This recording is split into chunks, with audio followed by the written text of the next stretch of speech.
So Xiaomi have been paying attention to what customers want, and this year we get probably one of the best T-series devices ever.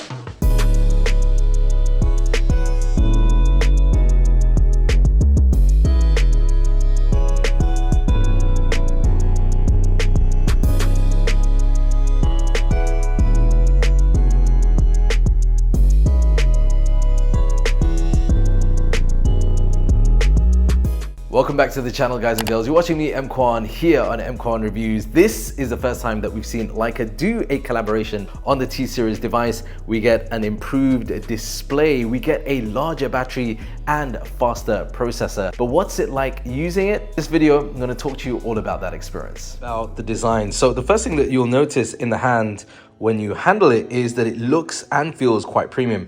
Even though the T-series isn't part of the flagship or higher end from Xiaomi, they haven't sort of compromised on the quality. It certainly looks and feels incredibly good in the hand. My particular color here is this meadow green. So the meadow green and the black colors come with the glass back panel, but if you opt for the blue, that's going to come in a vegan leather version.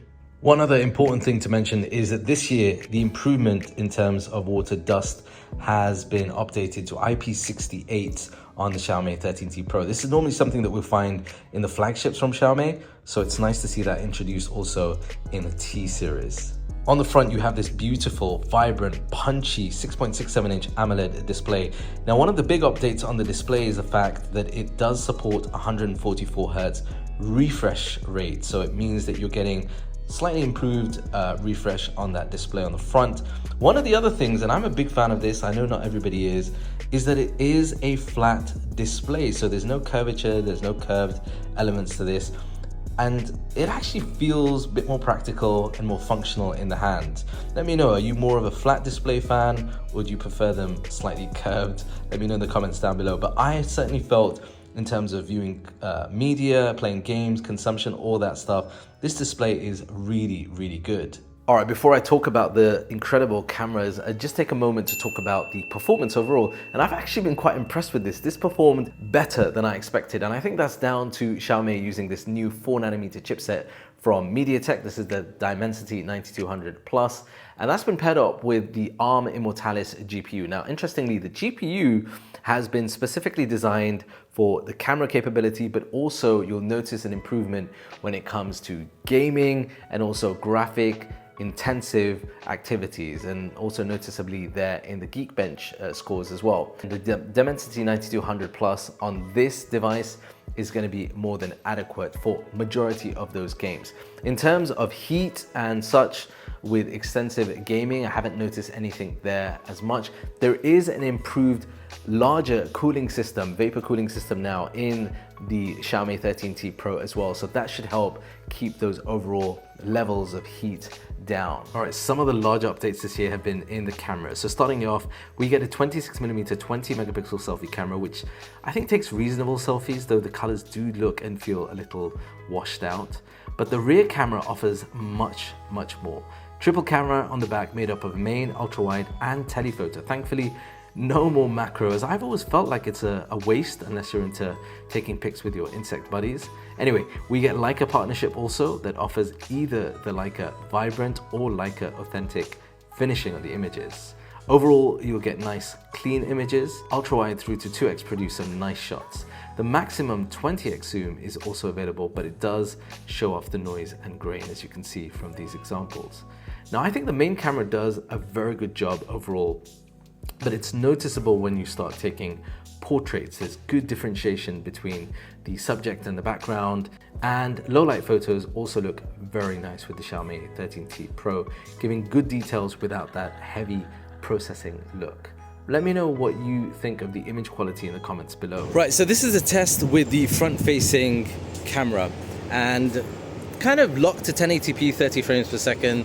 Would have been nice to see 4K in this, or even 60 frames per second, but it's actually limited in that respect.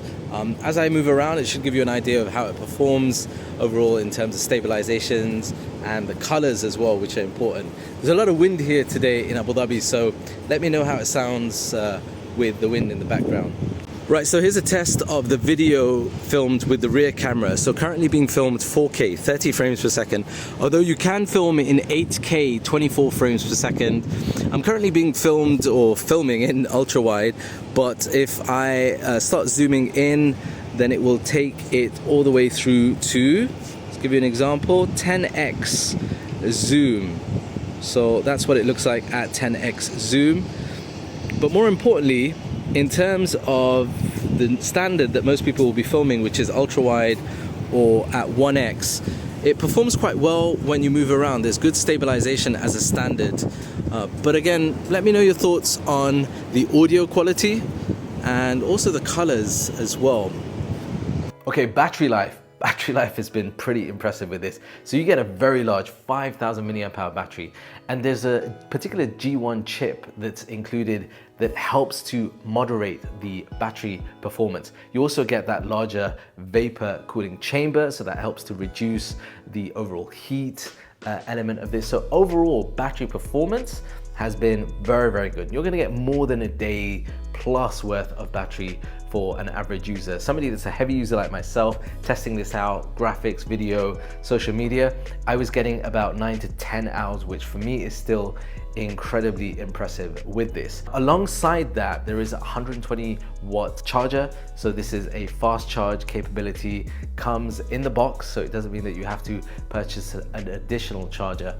The only thing that's lacking for me, and this is something that affects me personally because I've got wireless chargers all around the house, is no wireless charging support. I wish Xiaomi had introduced this to the 13T Pro, even if it was slightly slower wireless charging. It just makes it easier to just put it on one of the various mats that I've got lying around. Again, this isn't going to affect everyone, but for me, the lack of wireless charging, I would have liked to see included. Right, when it comes to software on the Xiaomi 13T Pro, you do have Android 13 and MIUI. So MIUI runs on top of that, and that allows you to do a whole range of different customizations like widgets, folders, whole range of other elements like that. But when it comes to the software itself, bloatware used to be something that was synonymous with Xiaomi, but thankfully they have cut down on that considerably, so you don't get as much as you would have seen in the past. Now, more importantly on the software front is the official announcement that Xiaomi will support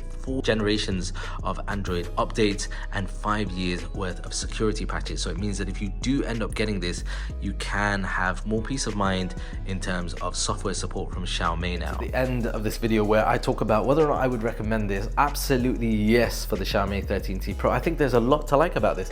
In this region, it will set you back 2,499 dirhams. That's for the exact same model that I've been using. 12 GB of RAM paired up with 512 gigabytes of storage. That's a steal for a mid-range smartphone that offers as much as this. You're getting solid camera, particularly with that Leica collaboration. If you're into that thing, I think it does add to the camera proposition. You're getting good build quality, you're getting a good display, you're getting great performance from that chip, and that incredibly large battery life. So yeah, I would recommend this. If you're in the market for a mid-range smartphone, you want an Android powered one, then the Xiaomi 13T Pro is a solid choice to consider this year. But let me know your thoughts in the comments down below. And if you're new here, be sure to smash that subscribe button so you see more helpful content like this. And I'll see you in the next video over here next.